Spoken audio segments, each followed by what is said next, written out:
He's coming soon.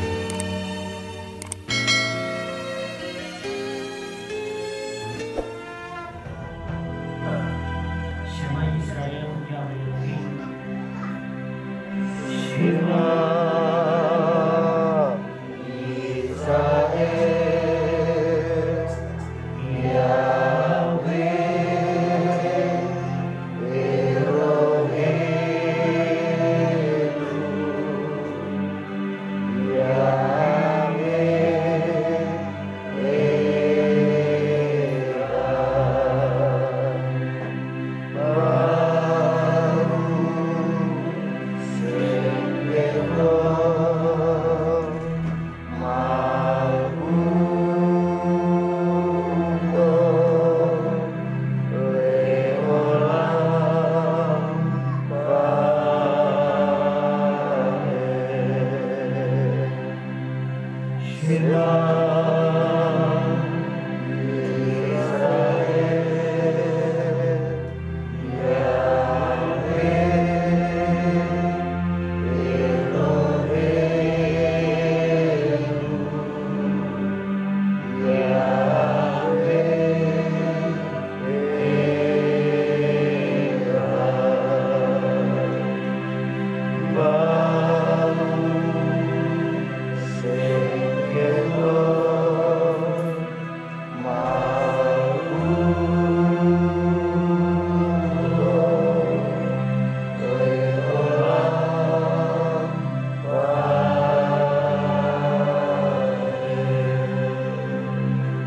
Haleluya. Kita berikan kemuliaan bagi Tuhan. Haleluya. Shalom Aleichem.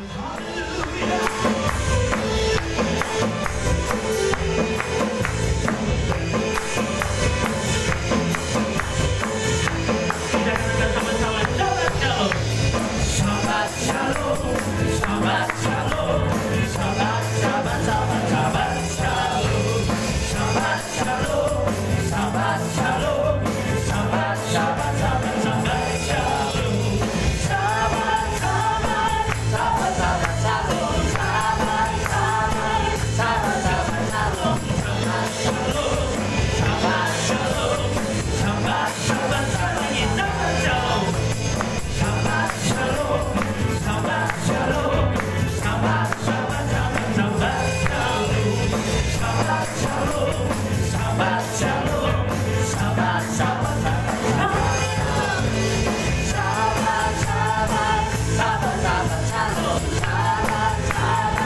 Shabbat Shalom. Shabbat Shalom.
Shabbat Shabbat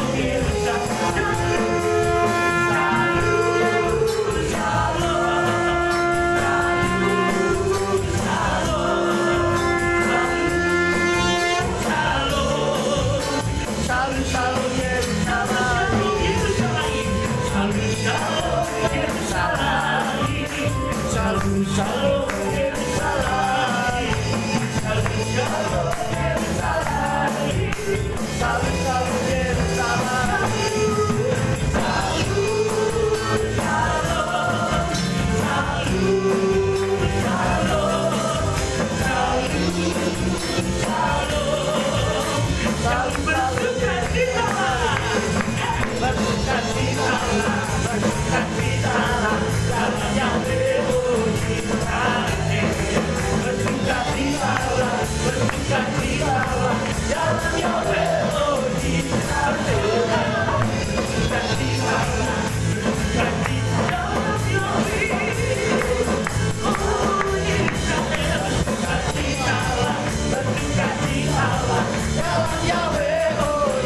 bersyukur kepada-Mu. Terpujilah Engkau Tuhan. Kita mau katakan pujian. Sinar kemuliaan-Mu Bapa memenuhi sekeliling. Rasakan hadirat-Mu menenggelamkan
Hallelujah.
Bapak, kami menyerahkan anak-anakmu sekolah Sabat ini ke dalam tangan-Mu.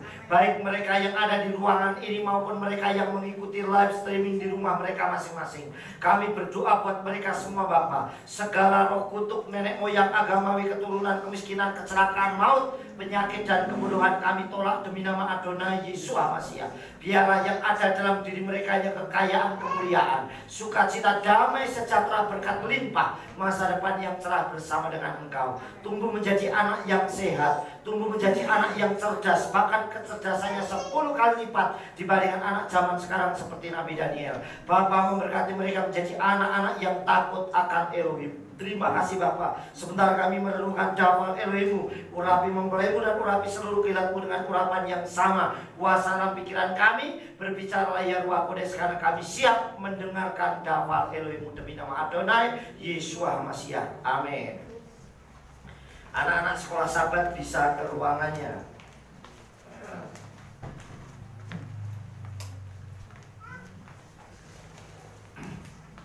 Ya, ini bisa dikecek dikit volumenya. Ya. Shalom Aleichem. Apa kabarnya?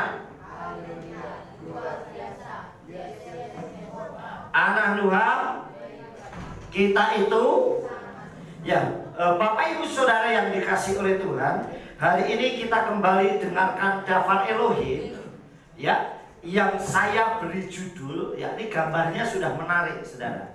Ya, ini kalau punya tanaman seperti ini mesti seneng luar biasa ya. Nah, saya beri judul Davar Elohim kita kali ini yaitu apa saudara? Bisa baca? Apa? Gandul. Bukan, nggak ada. Bacaannya gandul, nggak ada saudara. Nah, bacaannya ini saudara, yaitu apa? Matang.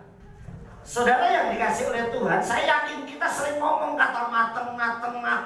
Tapi apa itu matang saudara? Ya, nah kata matang, ya saudara yang kasih, kata matang itu mengandung arti dewasa. Jadi kata matang ini bisa mengandung arti dewasa, masak, sempurna, atau masuk akal, bisa juga saudara. Dan dalam tindakan itu bijaksana kalau itu perilaku saudara. Jadi ternyata matang ini bisa berarti orang yang tindakannya bijaksana dalam perilaku atau attitude atau kehidupannya dia dalam menjalani kehidupan. Nah, saudara yang dikasih oleh Tuhan, nah kata matang ini sangat penting ternyata dalam hal rohani saudara. Kita akan lihat lanjutnya. Perhatikan baik-baik. Nah, untuk menjadi matang atau dewasa itu tidak diukur dengan usia, saudara, namun sikap dalam menghadapi sesuatu. Jadi ternyata untuk menjadi matang atau dewasa itu tidak diukur dengan usia, saudara. Makanya ada orang yang usianya mungkin sudah puluhan tahun, bisa 20 tahun ke atas, tapi caranya masih seperti anak-anak. Ada nggak yang kayak gitu, saudara? Ada bahkan sudah keluarga, tapi dalam menghadapi segala sesuatu masih semacam kayak anak-anak. Nah, ini namanya belum matang, saudara yang dikasih Tuhan. Belum dewasa. Dia belum siap, saudara yang dikasih oleh Tuhan. Dan ini akan terjadi kepada siapapun. Makanya untuk menjadi matang atau dewasa itu tidak diukur dengan usia atau namun diukur dengan sikap dan dalam menghadapi segala sesuatu. Makanya saya kasih gambar nih sebuah buah jambu. Nah, buah jambu ini satu tangkainya sama, berbunganya sama saudara, tapi matangnya bisa berbeda. Ada anak, nanti buktian seperti di sini ada si Barki sama Napsi yang kembar. Nanti pasti berbeda saudara. Kedewasaan satu dengan yang lain itu berbeda. Cara menghadapi segala sesuatu. Sekalipun lahirnya bareng, usianya bareng, mainnya bareng, bahkan kalau kita punya sahabat atau punya teman, lahirnya mungkin umurnya sama, usianya sama, kesukaannya sama, makanan favoritnya sama, sekolahnya sama, kuliahnya jurusannya sama, tetapi saat menghadapi segala sesuatu, kematangannya akan berbeda. Nah, itulah yang terjadi saudara. Nah, kita akan lihat lanjutnya ya. Ciri-ciri ini ya. Ciri-ciri orang yang dewasa atau matang dan bijaksana dalam menjalani kehidupan di dunia ini, ciri-cirinya seperti ini saudara ya. Ciri-cirinya. Yang pertama ya, kita akan lihat. Yang pertama, perkataannya bisa dipertanggungjawabkan. Jadi kalau dia ngomong itu perkataannya bisa dipegang. Ini ciri-ciri orang yang dewasa. Kalau orang yang gak dewasa tidak saudara. Dia kadang ngomong apa, larinya kemana saudara. Itu orang yang tidak dewasa. Tapi orang yang dewasa itu perkataannya bisa dipegang, bisa dipertanggungjawabkan apa yang dia ucapkan saudara yang dikasih Tuhan. Jadi tidak ketemu si ini ngomongnya begini, ketemu si ini ngomongnya begini. Ini berbeda. Tetapi orang yang dewasa itu perkataannya, orang yang matang itu perkataannya bisa dipertanggungjawabkan. Sampai di sini paham saudara? Lanjut ya. Yang kedua, berpikir dulu sebelum berkata-kata. Jadi gak gusa-gusu. Sebelum ngomong itu dia pikir dulu. Ini orang ciri-ciri orang yang dewasa saudara. Jadi gak ngomong sih, wah yang penting ngomong saudara. Kadang ada sesuatu nih, ada perkataan, ada informasi dari orang, langsung ditangkap mentah-mentah. Padahal belum tentu itu benar saudara. Bisa aja itu beritanya hoax, tidak benar. Tapi karena dia tidak berpikir dulu, ya itu ciri-cirinya tidak dewasa. Orang yang dewasa yang matang itu dia akan berpikir sebelum berkata-kata. Artinya kalau saya ngomong seperti ini, nanti saya menyinggung orang nggak ya, nyakitin orang nggak ya, mencela orang tidak ya. Ini dia berpikir seperti itu, saudara. Itu ciri yang kedua. Ciri yang ketiga adalah berpikir sebelum bertindak. Selain berpikir sebelum berkata-kata, dia berpikir juga sebelum bertindak. Artinya dia sudah melihat apa yang akibat yang akan saya lakukan. Jikalau saya melakukan ini, akibatnya ini. Jadi dia sudah berpikir dulu, sudah matang dulu. Dia sudah strategi dulu. Coba kalau seandainya ada sebuah situasi dalam dunia perang, orangnya tidak berpikir dulu untuk atur strategi main perang saja, ya habis, saudara. Kalau tidak tahu medan pertempurannya. Makanya kenapa kalau ada orang mau perang, dia lihat peta dulu. Oh, posnya ada di sini, posnya di sini, musuhnya ada di sini. Dia tahu strateginya. Coba kalau main ngawur saja, saudara, habis dia. Nah, inilah salah satunya ciri-cirinya, berpikir sebelum bertindak. Makanya jangan pernah ceroboh. Kalau orang berpikir sebelum berkata-kata, ini gerusa-gerusu, saudara. Orangnya wis main ambil saja, gampang ke istilahnya gitu. Kita lanjutkan yang keempat. Ciri yang keempat adalah bisa mempergunakan waktu dengan baik. Artinya waktu itu benar-benar sangat penting bagi dia. Nah, ini ciri orang yang matang, yang dewasa. Jadi bagi dia itu waktu sangat berguna. Jadi dia di sela-sela waktu kosongnya dia bisa memanfaatkan waktu dengan baik, saudara. Itu salah satu cirinya. Kemudian yang kelima, tidak egois. Nah, tidak egois atau mementingkan dirinya sendiri. Tidak egois, tidak mementingkan untuk dirinya sendiri. Ini ciri orang yang dewasa. Orang yang dewasa itu tidak akan pernah mementingkan dirinya sendiri untuk kepentingan dirinya sendiri, untuk kepentingan urusan kehidupannya sendiri. Ini ciri-cirinya. Jadi dia tidak egois, saudara. Tidak mau menang sendiri. Ini orang dewasa. Kalau dalam keluarga itu saling mengerti satu dengan yang lain. Jadi tidak egois, suami tidak egois terhadap istrinya, istrinya tidak egois terhadap suaminya. Beberapa waktu yang lalu saya kasih kesaksian singkat. Saya sama istri saya dibangun pagi nih. Nah, saya nanya masalah bendera, hal sepele ini saya buat kesaksian. Bendera karena kan ada instruksi tanggal 30 pasang bendera setengah tiang. Tanggal 1 pasang bendera penuh. Kemudian saya nanya, benderanya di mana, Mah? Nah, menurut dia perkataan saya ini keras. Kemudian dia jawabnya agak keras juga. Memang buat apa? Ya, menurut dia gak keras, tapi bagi saya keras. Ya mau dipasang, namanya bendera kok gak dipasang. Nah, sepanjang perjalanan kita ngobrol, dia negur saya, kenapa tadi ngomongin saya keras? Loh, perasaan saya ini gak keras. Gantian, loh kenapa tadi ngomong saya tanya juga kamu ngomongnya memang mau buat apa? Nah, ternyata saya sama dia sudah pegang bahwa perkataan yang nadanya agak tinggi dikit masing-masing sudah gak nyaman. Berarti Tuhan kasih ruah kudus dalam diri kita. Amin. Amin. Supaya apa? Supaya ngomongnya harus baik. Amin. Padahal kita gak keras, saudara. Tapi perasaan nada seperti itu sudah keras. Saya bilang, ya sudah, saya minta maaf kalau tadi saya keras. Saya minta maaf. Dia juga minta maaf. Akhirnya selesai. Nah, ini tindakan yang tidak egois, saudara. Kalau egois ya sudah, cuek saja. Kita emosi marah-marah gak bisa. Padahal hanya perkataan kan. Bagi istri saya bilang gini, memang mau buat apa? Menurut dia gak keras, tapi menurut saya keras. Ya mau dipasang, mau bendera nanya. Saya nanya bendera berarti mau dipasang, sudah. Gak mungkin, mau bendera mau buat apa? Demo, gak mungkin saya mau demo sendirian. Tapi bagi saya itu sudah. Nah, begitu sudah, oh ternyata saya baru nyadar. Ternyata saya dengan keluarga saya seperti doa saya. Bahwa saya tidak mau rumah saya menjadi rumah doa, itu ada keributan. Berarti nada sedikit saja keras sudah gak nyaman di hati. Tapi aneh, banyak orang justru senang rumahnya dengan nada yang tinggi, saudara. Nah, mulai hari ini hindari seperti itu. Kemudian yang keenam, merespon. Merespon dengan cepat dan tepat.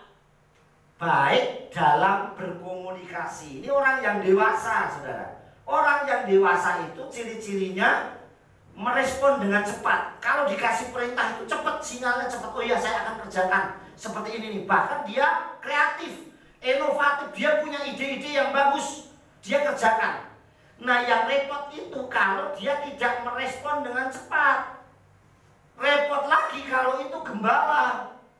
Pak, doain saya ya, gak pernah dibuka WA-nya. Anaknya sudah sembuh baru dibuka. Loh, kemarin minta doa, anak saya suruh doain. Begitu ketemu, Bu, maaf, WA-nya baru saya buka, anaknya sudah sehat, Pak. Saudara, ini kalau meresponnya nggak cepat, saudara. Dan itu banyak. Saya nggak bisa, saudara. Saya makanya HP ini 24 jam.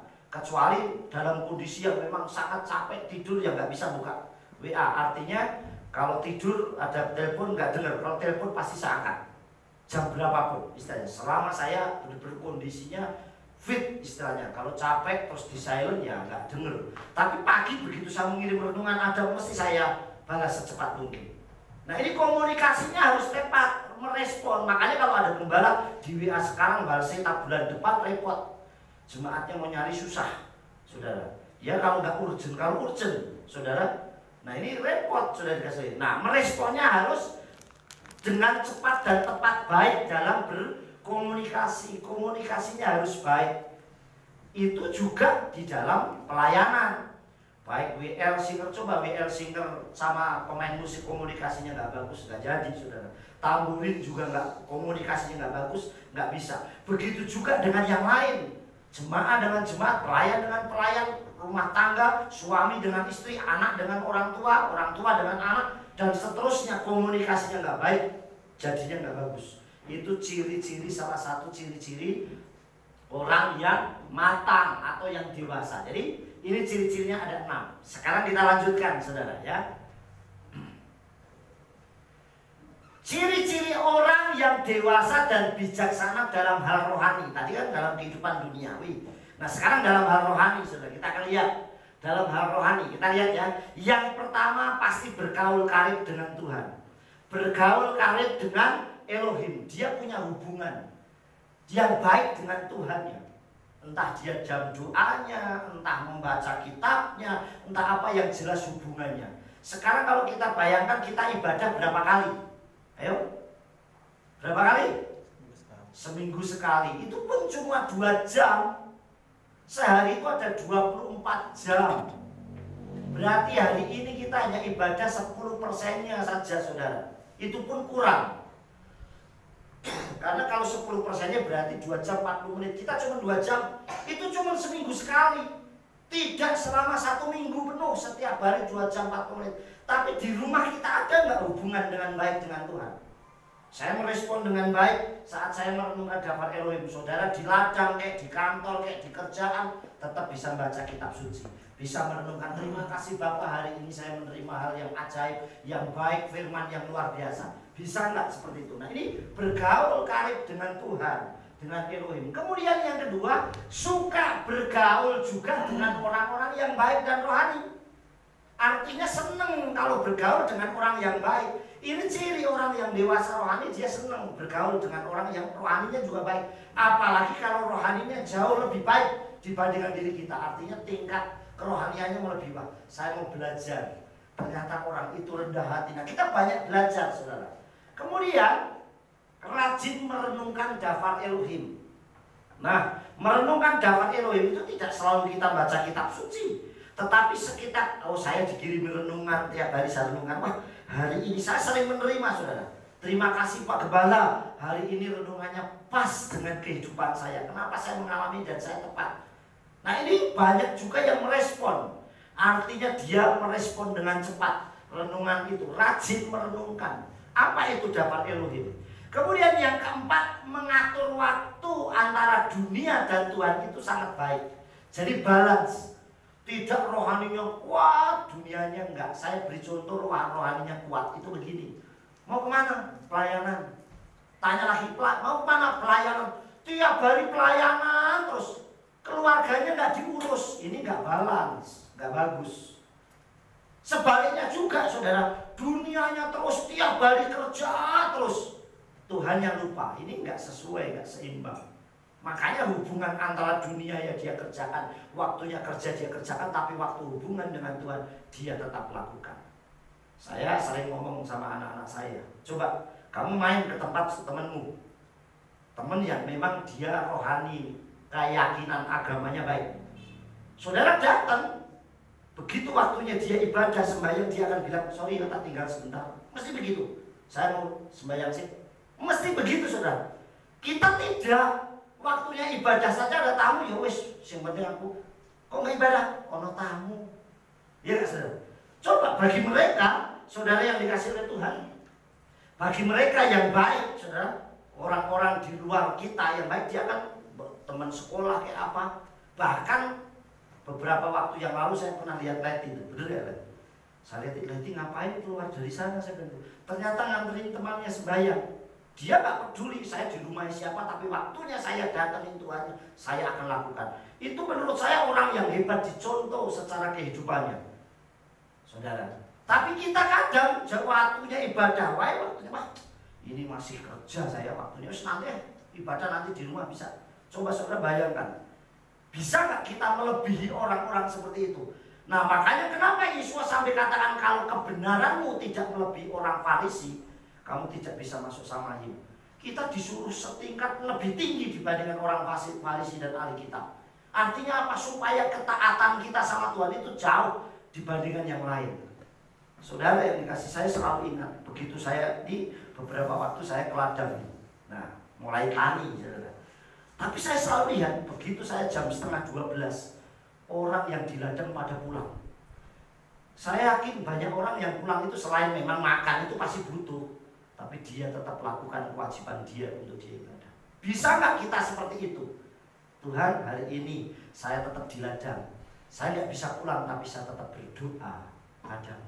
Amin. Bisa nggak kita memanfaatkan waktu itu tetap baik? Dulu saya kerja di perusahaan, di pabrik. Setiap jam siang orang habis makan tidur semua.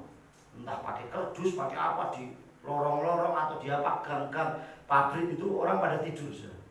Tetapi yang beda, mereka tetap lakukan tugasnya mereka dulu untuk datang sama Tuhan. Nah bisa nggak kita lakukan seperti itu, saudara? Padahal kita nggak diatur, bisa nggak sewaktu-waktu Tuhan kita datang sama Bapak Yahweh, Tuhan akan tetap silakan anakku, aku tetap terbuka untuk kamu datang. Amin. Nah kita harusnya setingkat lebih itu. Itulah yang diajarkan Yesus, supaya kita melebihi dari orang Farisi dan ahli kitab. Kemudian yang kelima, bisa mengendalikan dirinya sendiri dengan baik. Kita tidak perlu mengendalikan orang lain, karena mengendalikan orang lain jauh lebih susah. Tetapi kita bisa nggak mengendalikan diri kita, yaitu tidak egois, tidak sombong, tidak arogan dan sebagainya. Mengendalikan diri kita. Nah itulah yang diajarkan, supaya apa? Kita ini menjadi orang yang matang di dalam Tuhan. Kita lanjutkan, saudara. Ya, di dalam kitab Tehillim atau Mazmur pasal 1 ayat 1 sampai 3, saudara, di situ dikatakan demikian. Saya bacakan buat saudara. Tehillim atau Mazmur pasal yang ke-1 ayat 1 sampai 3. Berbahagialah orang yang tidak berjalan menurut nasihat orang fasik, dan tidak berdiri di jalan orang berdosa, dan tidak duduk dalam kumpulan pencemooh. Ini sama dengan kehidupan kita. Senang kalau saya bergaul dengan orang yang rohani, bukan duniawi. Berbahagialah orang yang tidak duduk dengan kumpulan. Kalau orang ini isinya mengerumpi, gosip, saya nggak mau ikut. Lebih baik saya di rumah, diam. Kemudian, namun kesukaannya adalah pada Torah Yahweh, dan dia merenungkannya Torahnya siang dan malam. Justru lebih senang merenungkan Daftar Elohim. Terus yang ketiga, dan dia akan menjadi seperti pohon yang ditanam di tepi aliran air, bukan di tepi sungai. Saya selalu ajarkan di tepi aliran air, artinya selalu ada air. Kalau di tepi sungai, sungai itu bisa kering. Tapi di tepi aliran air artinya selalu ada airnya. Dan yang tidak, dikatakan yang menghasilkan buahnya pada musimnya, berarti selalu tepat dia menghasilkan buah. Dan tidak layu daunnya, dan semua yang dikerjakan menghasilkan, apa yang dibuatnya menjadi berhasil. Nah inilah yang terjadi kalau kita menjadi orang yang dewasa, matang secara rohani. Jadi apa yang dikerjakannya dibuat berhasil. Lanjutkan ya. Beberapa contoh orang yang matang atau dewasa dan bijaksana dalam kitab suci. Sekarang saya kasih contohnya supaya kita belajar, saudara. Ya, kita akan lihat contohnya. Yang pertama, contoh yang pertama adalah Yosef. Nah, ini saya selalu istilahnya mengidolakan Yosef. Yosef itu orang yang bijaksana. Yosef yang bijaksana dan tidak memiliki jiwa pendendam. Orang yang dewasa itu tidak pendendam, saudara. Orang Yosef ini orang yang bijaksana yang tidak memiliki jiwa pendendam terhadap saudara-saudaranya sekalipun ada kesempatan. Padahal Yosef ini kesempatannya sangat gampang menghancurkan keluarganya. Begitu terjadi kelaparan, sekarang yang jadi bosnya itu Yosef. Begitu kakak-kakaknya datang, saudara, dan pengen beli bahan makanan, bisa gak Yosef ngomong, masukkan penjara? Bisa gak? Bisa, saudara. Bahkan hukum mati dia pasti sangat bisa. Tetapi Yosef tidak pernah menjadi orang yang jiwanya berdendam. Amin. Kita lihat ayatnya. Kitab Bereshit atau kitab Kejadian pasal yang ke-45. Lihat Kejadian pasal yang ke-45 ayat 3 dan 4 ya. Dikatakan demikian, dan berkatalah Yosef kepada saudara-saudaranya, akulah Yosef, apakah ayahku masih hidup? Dan saudara-saudara tidak menjawabnya karena mereka sangat ketakutan di hadapannya. Wajar kakak-kakaknya, saudaranya takut karena pernah membuat kesalahan menjual Yosef, sehingga dia mengalami aniaya yang besar. Sudah dimasukkan ke sumur, dijual ke kafilah Ismail, belum dipukuli sepanjang jalan, masuk ke rumahnya Potifar, masih difitnah sama Salikah istrinya Potifar, kemudian masuk penjara 12 tahun. Bayangkan, penjaranya saja 12 tahun. Dari umur 19 sampai 29 tahun, 18 tahun sampai 29 atau 30-an tahun. Bayangin, penjara yang tidak singkat, saudara. Harusnya kan orang, gara-gara kamu nih, saudara-saudaraku, kamu memang kakakku, darahnya sama dari keturunannya Yakub, tetapi kamu membuat aku menderita. Pasti kan gitu kalau orang dunia, saudara. Aku sudah dimasukkan sumur, difitnah, dijual, jadi budak, dipenjara 12 tahun gara-gara kamu aku masuk penjara. Pasti jiwa pendendam muncul, tetapi tidak bagi Yosef. Ini orang yang matang dalam rohani, matang secara usia, dan dia dewasa. Dia katakan, dan berkatalah Yosef kepada saudaranya, akulah Yosef, apakah ayahku masih hidup? Artinya Yakub masih hidup enggak? Dan saudara tidak menjawab karena ketakutan. Ya wajar, kakaknya membuat kesalahan kok. Dan begitu tahu itu Yosef, pasti ketakutan, jangan-jangan nanti aku akan dibunuh atau dianiaya. Kemudian lalu Yosef berkata kepada saudara-saudaranya itu, aku mohon mendekatlah. Bayangin saudara, aku mohon mendekatlah kepadaku. Ini bedanya orang dunia dengan anak Elohim. Yosef ngajarin kita mendekatlah, artinya ngajak untuk semakin dekat, bukan menjauh. Artinya sekalipun orang itu memusuhi kita, menganiaya kita, tetapi mari rangkul supaya semakin mendekat. Bayangkan hebatnya Yosef. Dia katakan, mari, mohon, aku mohon. Sampai dia yang bilang mohon. Kata mohon itu berarti benar-benar sangat menghibah, saudara. Mohon mendekatlah kepadaku. Bayangkan, saudara. Dan mendekatlah mereka, artinya sekalipun itu orang yang pernah membencinya, orang yang pernah menganiaya, tetapi dia rangkul untuk mendekat. Amin. Dan dia katakan apa? Akulah Yosef saudaramu yang kamu jual ke Mitsraim. Bayangkan saudara, hancurnya. Coba kalau saudara bisa merasakan begitu hancurnya, aduh, pasti rasa kesel, kecewa dulu. Keluarganya, kakaknya akan merasa, aduh kenapa dulu aku lakukan ini, sekarang ini menjadi orang hebat. Dan sering saya lihat kalau di YouTube banyak orang melakukan ini. Ada yang orang ditindas, tahu-tahu jadi bos yang sukses, dan kemudian balik, tapi sayangnya banyak isinya pendendam. Tidak seperti Yosef yang merangkul. Mohon mendekatlah. Bisa nggak kita lakukan itu? Ini ciri orang yang dewasa, saudara. Orang yang matang. Dia bijaksana tindakannya. Yang kedua, contoh yang kedua, saudara. Contoh yang kedua adalah Abigail. yang bijaksana dalam menghadapi Daud saat Nabal suaminya berlaku kasar dan tidak baik terhadap Daud.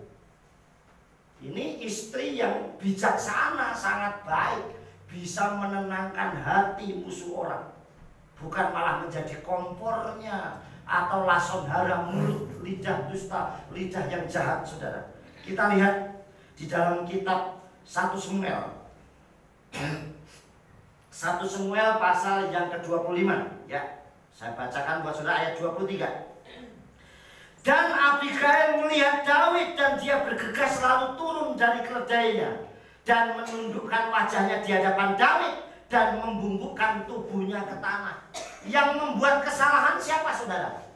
Nabal, suaminya, karena melecehkan Daud saat dia meminta makanan bulu kepada pelayannya si Nabal. Tapi Nabal ngomong apa? Siapa Daud? Aku gak kenal dia. Apakah aku harus berbelas kasih terhadap dia? Padahal Daud, dengan adanya Daud ada di situ, peternakannya Nabal gak pernah hilang.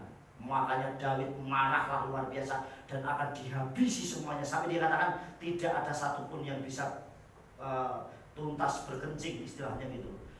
Semuanya akan dibinasakan. Tapi begitu tahu Abigail ini istrinya Nabal, tahu bahwa Daud marah, dia membuat roti, dia membuat makanan untuk menenangkan hatinya Daud, saudara. Dia katakan, dan dia katakan apa? Dan Abigail melihat Daud dan dia bergegas, nggak lambat-lambat, nggak keset, nggak malas, dia berburu-buru. Terus katakan, lalu turun dari keledainya, artinya merendahkan hati, merendahkan diri. Kalau orang yang sombong kan dia ngomong, Daud, ojo nesu-nesu yo, sekong keledai yang bisa. Tetapi Abigail dia turun, artinya merendahkan dirinya. Kemudian dan menundukkan wajahnya dia. Sudah begitu dia masih menundukkan wajahnya, artinya sangat menghormati. Ini orang yang bijaksana. Makanya saya selalu ngajarin, kalau ada orang ngegas, jangan pernah kita juga ikut ngegas. Mesti tabrakan, kita harus ngerem. Nah inilah yang diajarkan. Kemudian dan dia bersujud di kaki Daud dan berkata sambil bersujud, lihat begitu rendah hatinya. Dan biarlah kesalahan itu atasku saja ya Tuanku, dan aku mohon kepadamu, dan biarlah hambamu ini berbicara di telingamu, dan dengarlah perkataan hambamu ini. Wis ojo ditimpakan kesalahan kepada Nabal, bahkan saat anak buahnya. Yang salah Nabal, bukan pelayan-pelayan Nabal. Inilah bentuk bijaksananya si Abigail. Kemudian aku mohon kepadamu, jangan biarkan Tuanku mengarahkan hatimu kepada Nabal, orang yang tidak berguna itu. Sebab sesuai namanya demikianlah dia. Namanya adalah Nabal dan kebebalan ada bersamanya. Dan aku hambamu ini tidak melihat para pelayan Tuanku yang telah engkau utus. Dan sekarang Tuanku, demi Yahweh yang hidup dan demi jiwamu yang hidup, karena Yahweh telah menahan aku untuk datang dengan penumpahan darah dan menyelamatkan tanganmu bagi dirimu sendiri. Dan sekarang biarlah musuhmu menjadi seperti Nabal, bahkan mereka yang bermaksud jahat terhadap Tuanku. Dan sekarang inilah berkat yang telah hambamu bawa untuk Tuanku, bahkan biarlah itu diberikan kepada para pelayan yang mengikuti Tuanku. Dia membuatkan kue sangat banyak buat pelayannya Daud. Artinya ini bukan suap, tapi memang bentuk ini aku salah. Ini keluarga aku, suamiku yang salah. Aku mintakan ampun, mintakan maaf. Aku mohon kepadamu, ampunilah pelanggaran hambamu, karena Yahweh pasti akan membangun keturunan yang kokoh bagi Tuanku, sebab Tuanku telah melakukan peperangan Yahweh dan kejahatan tidak ditemukan kepadamu sepanjang hidupmu. Dan sekalipun manusia bangkit mengejar engkau dan menuntut nyawamu, tetapi nyawa Tuanku akan terbungkus dalam bungkus kehidupan bersama Yahweh Elohimmu, dan dia melontarkan nyawa musuh-musuhmu dari celah ketapel. Dan akan terjadi ketika Yahweh melakukan terhadap Tuanku sesuai segala kebaikan yang dia mengenal engkau dan telah memerintahkan engkau menjadi pemimpin atas Israel. Kemudian perhatikan ayat 13. Lalu Daud berkata kepada Abigail, dimuliakanlah Yahweh Elohim Israel yang telah mengirim engkau menemui aku pada hari ini. Bayangkan, kalau nggak ada Abigail, Nabal dan seluruh isi rumahnya habis, saudara. Ini orang yang bisa membuat suasana teduh. Saya selalu ajarkan saudara apa? Jadilah suasana yang menghangatkan di tempat yang dingin. Artinya nak kita berketemu ya adem, main HP, habis sibuk dengan mainannya sendiri-sendiri. Nggak enak. Buat mungkin kita ada guyon sedikit, atau tanya jawab sehingga suasana itu membuat hangat. Tapi jadilah penyejuk di tempat yang panas. Sehingga kalau ada orang yang lagi berantem, kita menjadi penengahnya, pendamainya, yang menyejukkan, bukan malah menjadi kompornya. Paham, saudara? Wah bener itu, gara-gara itu lupa kamu dilecehkan. Ini namanya kompor, meleduk, saudara. Nah hari ini kita belajar menjadi penyejuk di tempat yang panas seperti Abigail. Dan diberkatilah kebajikanmu. Perhatikan, saudara. Makanya begitu Nabal mati karena serangan jantung. Ya, jadi serangan jantung itu, sakit jantung mendadak itu sudah ada sejak zaman Nabal. Kalau dibaca, dan Nabal jantungnya membatu. Artinya kena serangan jantung, saudara. Dan akhirnya Nabal mati dan Abigail menjadi istrinya David, saudara. Ini orang yang bijaksana, saudara yang dikasih Tuhan. Dia tahu apa yang harus dia kerjakan, saudara. Sampai di sini paham? Kita lanjutkan ya. Yang ketiga adalah Salomo, yang bijak dalam meminta hikmat kepada apa Yahweh Elohim dan bukan kekayaan untuk dirinya sendiri. Nah ini orang yang berhikmat. Dia memilih segala sesuatu, saudara. Nah dia meminta, waktu tanya apa yang pengen kau minta dariku, kekayaan semuanya, dia tidak, saudara. Dia tidak minta kekayaan, tapi dia bilang, berikan aku hikmat untuk menghakimi umatmu yang banyak ini. Sehingga kalau sudah tahu salah satu hikmat yang dimiliki Salomo apa, saudara? Saat ada bayi, 2 orang yang punya bayi dan 1 meninggal, dan yang 1 bayinya dicuri, dan mereka dua-duanya datang kepada Salomo, dan Salomo katakan apa, saudara? Siapa yang memiliki bayi? Ini punyaku. Dan saat Salomo diambil pedang dan dibelah dibagi 2. Yang ibu kandungnya berkata, jangan, biarkan diasuh oleh ibu itu. Salomo tahu berarti dia ibu kandungnya, karena tidak rela, pas seorang ibu tidak rela anaknya dibunuh. Ini hikmat, tidak semua orang bisa, saudara. Dan bukti kalau Salomo itu penuh dengan hikmat, dia tidak meminta kekayaan, justru kekayaannya lah menjadi bonus kehidupannya. Amin. Kalau sekarang ini ada, mungkin Salomo ini menjadi orang yang terkaya di seluruh dunia. Kalau sekarang ini terjadi, orang yang paling kaya di seluruh dunia, semuanya yang dia kerjakan. Nah ini karena dia minta hikmat. Orang hikmat itu pinter, saudara. Saya kasih contoh, ini hanya ilustrasi, saudara. Kemudian sekali waktu anak kecil nih, anak kecil ini dikasih uang sama umumnya. Anggaplah kayak Barki Napsi atau Ayim atau Asira, saudara. Kemudian dia bilang gini, nih tak kasih uang. Ini ada uang 5.000, 10.000, 20.000, 50.000 dan 100.000. Silahkan kamu ambil mana yang kamu suka. Wah saudara, silahkan ambil yang mana kamu suka. Tinggalkan satu saja yang kamu tidak suka. Kalau saudara mengambil yang mana, saudara? 100. Wah 100 yang diambil. Wes nomor 1 100, saudara. Ini namanya orang pintar, saudara. Tapi beda lagi orang yang berhikmat dan cerdas. Anak kecil ini beda lagi. Dia ambil, silakan ambil. Saya ngambil yang kecil saja. Dia ngambil yang 5.000, yang ini ngambil yang 10.000, 20.000 dan 50.000. Tinggalin satu. Kira-kira yang ditinggalin yang mana? Dia tidak bilang gini, saya diajar ibu saya kalau bawa uang tidak boleh ditenteng. Makanya uangnya diambil semua. Diambillah yang 100.000, terus dilipat untuk bungkus. Jadi duitnya diambil semua. Paham saudara? Ini adalah gambaran orang bagaimana saya mau ngambil sesuatu yang besar. Tahu nggak saudara? Oh, kalau saya ngambil 100.000 cuma dapat 100.000, saudara. Tetapi begitu anak kecil saya ngambil yang 50 kok aneh nih. Mungkin orang pikir, kok ngambilnya yang 5.000? Loh kok ngambilnya yang 10.000? Kok ngambilnya yang 20.000? Tapi anak kecil ini bilang, saya diajar mama saya selalu membungkus uangnya. Jadi yang 100.000 buat bungkus. Berarti yang 100.000 diambil nggak? Ya diambil juga, saudara. Nah artinya kita belajar untuk kita berhikmat seperti Salomo. Apa yang harus saya kerjakan? Apa yang harus saya buat? Kalau kita mencari berkat, justru berkat akan lari sama kita. Tetapi kalau kita mencari Tuhan, berkat yang mendatangi kita. Amin. Nah, itulah yang kita lakukan. Kita lihat ayatnya ya. 1 Melahim atau 1 Raja-Raja 3 ayat yang ke-9. Di situ dikatakan wanatata le'afika lefsomea lispot et amka lehafim beintov leramin yuka lispot et amka kafet hase, yang artinya maka berikanlah kepada hambamu ini hati yang berpengertian. Coba Salomo minta hati yang berpengertian untuk mengadili umatmu dan dapat membedakan antara yang baik dan yang jahat. Sebab siapakah yang sanggup menghakimi umatku yang besar ini? Dia meminta hikmat, meminta hati yang berpengertian, saudara yang dikasih oleh Tuhan. Supaya apa? Bijaksana dalam menghadapi segala sesuatu. Amin. Nah, itulah yang dilakukan oleh Raja Salomo, saudara. Sehingga kalau itu dilakukan, maka Salomo mendapat bonus semua yang dikerjakannya. Yang terakhir, menjadi umat Aba Yahweh Elohim Besim Yeshua Mashiach itu wajib, ada kewajiban yang kita lakukan. Yang pertama, ya, setiap perkataannya bisa dipertanggungjawabkan di hadapan Elohim.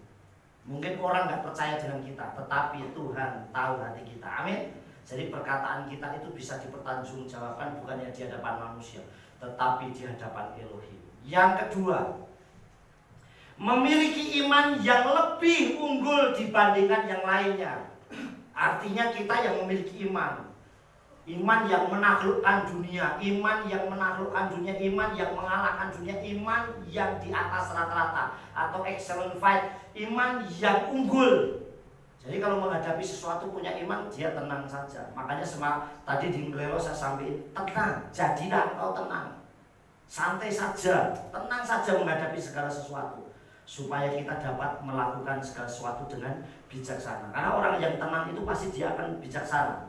Kemudian yang ketiga, bijaksana dan berhikmat dalam menghadapi setiap persoalan.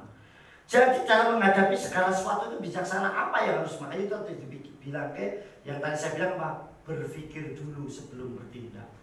Nah, ini bijaksana dan berhikmat dalam menghadapi setiap persoalan. Kalau mendengar sesuatu berita itu jangan langsung ditelan mentah. Apalagi kalau itu menyangkut pribadi satu orang dengan yang lain. Kita harus dengerin dua-duanya dengan baik. Itu seperti itu. Yang keempat, hidupnya selalu meneladani Adonai Yeshua Mashiach. Saudara cukup contoh Yeshua Mashiach. Jadi kalau saudara nyontoh Yeshua Mashiach tidak mungkin salah. Saudara nyontoh pendeta, banyak pendeta yang salah. Saudara nyontoh gembala, banyak gembala yang salah. Saudara nyontoh artis-artis, banyak artis-artis yang salah. Tetapi kalau saudara nyontoh Yeshua Mashiach, pasti tidak akan pernah salah. Amin. Ya, ayat yang terakhir di dalam kitab Misri atau Amsal 3 ayat 35. Kavot hahamim yin kalu uksilim merim halon. Orang yang bijak mewarisi kehormatan. Amin. Jadi orang yang bijaksana itu mewarisi kehormatan. Tetapi orang yang bebal meninggikan hal yang memalukan. Justru orang yang bebal itu memamerkan hal-hal yang memalukan. Tetapi orang yang bijaksana itu akan mewarisi kehormatan. Amin. Makanya kalau orang yang bijaksana, orang yang berhikmat, dia akan tetap dikenang. Itu orang kok ternyata ya dia berlaku adil, dia menjadi pemimpin yang baik, dia menjadi gembala yang baik, dia menjadi pemimpin yang luar biasa, selalu dikenang. Tetapi saudara, orang yang bebal dia akan meninggikan, karena meninggikan hal yang memalukan. Yang dipamerkan itu bukan hal-hal yang positif, saudara, tetapi hal-hal yang negatif, dan itu rugi sekali, saudara. Makanya saya kemarin lihat video, sekarang ada video yang judulnya gini, sekarang banyak orang gila di mana-mana. Ternyata apa sudah tahu? Di lampu merah itu bukan orang ngamen, tiktokan. Jadi nyetel lagu TikTok sambil joget-joget, sampai orang yang buat video ini sekarang banyak orang gila di mana-mana. Lalu TikTokan kok di lampu merah gitu loh. Yang nonton biar banyak orang. Ini saya tahu supaya orang apa? Yang Indonesia ini kan paling gampang hal-hal yang aneh-aneh kok cepat viral, saudara. Tapi kita tidak perlu sampai seperti itu. Justru biar yang semakin dimuliakan, semakin terkenal itu Elohim kita. Amin. Dan pasti Bapak Yahweh semakin dimuliakan. Yang paling terakhir, saudara, bangkit berdiri. Yep. Kita baca bersama-sama ya. 1, 2, 3. menjadi umat yang matang, bijak dan dewasa dalam iman bersama Abba Yahweh Elohim, Besem Yeshua HaMashiach. Haleluya, amin. Yes.